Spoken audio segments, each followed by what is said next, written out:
তো সুপ্রিয় দর্শক, চলুন এক ঝলকে দেখে নেই এই মুহূর্তে বিশ্বের গুরুত্বপূর্ণ সমস্ত আন্তর্জাতিক ঘটনা। প্রথমেই থাকছে সংবাদ শিরোনাম।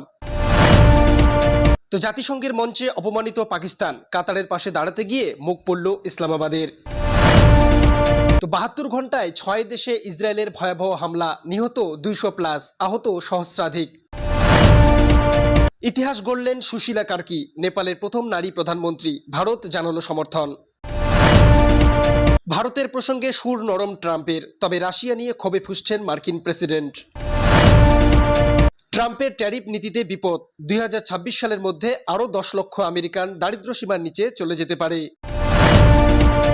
জাতিসংঘে ঐতিহাসিক ভোট, ভারত সহ 142 দেশ ফিলিস্তিন রাষ্ট্রের পক্ষে, ইসরায়েলের কড়া আপত্তি। এতক্ষণ শুনছিলেন সংবাদ শিরোনাম, এখন বিস্তারিত। দোহায় ইসরায়েলের এয়ার স্ট্রাইকে নিন্দা করে কাতারের পাশে দাঁড়াতে গিয়ে রাষ্ট্রপুঞ্জে চরম অপমানিত হলো পাকিস্তান। ইউএন ওয়াচের নির্বাহী হিল্লেল নিউয়ের কাতারকে সন্ত্রাসের মদতদাতা আখ্যা দেন এবং পাকিস্তানকেও একই অভিযোগে আক্রমণ করেন। পাকিস্তানি প্রতিনিধি বাধা দিলেও কমিশন বক্তব্য চালিয়ে যাওয়ার অনুমতি দেয়। শেষমেশ পাকিস্তান কোনো জবাবই দিতে পারেনি। গত 72 ঘন্টায় গাজা, সিরিয়া, লেবানন, কাতার, ইয়েমেন এবং তিউনিসিয়ায় ভয়াবহ বিমান হামলা চালায় ইসরায়েল। নিহত হয়েছেন 200-রও বেশি মানুষ, আহত সহস্রাধিক।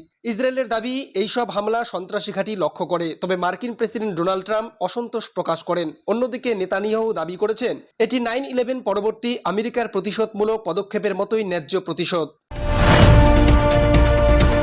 নেপালের প্রথম নারী প্রধান বিচারপতি সুশীলা কার্কি এবার ইতিহাস গড়ে হলেন দেশের প্রথম নারী প্রধানমন্ত্রী। শুক্রবার রাত 9টায় প্রেসিডেন্ট শীতল নিবাসে তিনি শপথ নেন। ভারতের পররাষ্ট্র মন্ত্রণালয় এই অন্তর্বর্তী সরকারের গঠনকে স্বাগত জানিয়েছে। উভয় দেশের শান্তি এবং সমৃদ্ধির জন্য ভারত পাশে থাকবে বলে আশ্বাসও দিয়েছে। এদিকে মার্কিন প্রেসিডেন্ট ডোনাল্ড ট্রাম্প জানিয়েছেন ভারতের পণ্যে 50% শুল্ক আরোপ করা কখনোই সহজ ছিল না। আমেরিকাকেও এর মূল্য দিতে হয়েছে।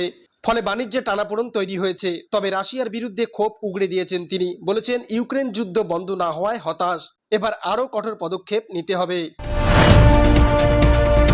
ট্রাম্প দাবি করেছিলেন ট্যারিফ নীতি রাজস্ব বাড়াবে, কিন্তু ইয়েল ইউনিভার্সিটির এক বিশ্লেষণ বলছে বাস্তবে উল্টো প্রভাব পড়বে। 2026 সালের মধ্যে প্রায় 10 লক্ষ নতুন মানুষ সরকারিভাবে দারিদ্র্য সীমার নিচে চলে যেতে পারে। অর্থনীতিবিদরা সতর্ক করেছেন শুল্ক বৃদ্ধির কারণে সাধারণ মানুষের জীবনযাত্রার ব্যয় বেড়ে যাবে। অন্যদিকে জাতিসংঘের সাধারণ পরিষদে গৃহীত হলো নিউ ইয়র্ক ঘোষণা, যেখানে 2 রাষ্ট্র সমাধানকে নতুন করে জোর দেওয়া হয়েছে। ভারত সহ 142টি দেশ এর পক্ষে ভোট দিয়েছে, বিপক্ষে মাত্র 10। প্রস্তাবে হামাসের হামলার নিন্দা এবং গাজায় ফিলিস্তিনি কর্তৃপক্ষের নিয়ন্ত্রণ দাবি করা হয়েছে, যদিও ইসরায়েল অবশ্য একে রাজনৈতিক সার্কাস বলে খারিজ করেছে। এই ছিল আজকের প্রধান আন্তর্জাতিক এবং জাতীয় খবর। কোন সংবাদটি সবচেয়ে বেশি গুরুত্বপূর্ণ বলে মনে হলো কমেন্টে অবশ্যই জানাবেন। ভিডিওটি ভালো লাগলে লাইক, শেয়ার এবং চ্যানেলটি সাবস্ক্রাইব করতে ভুলবেন না। ধন্যবাদ।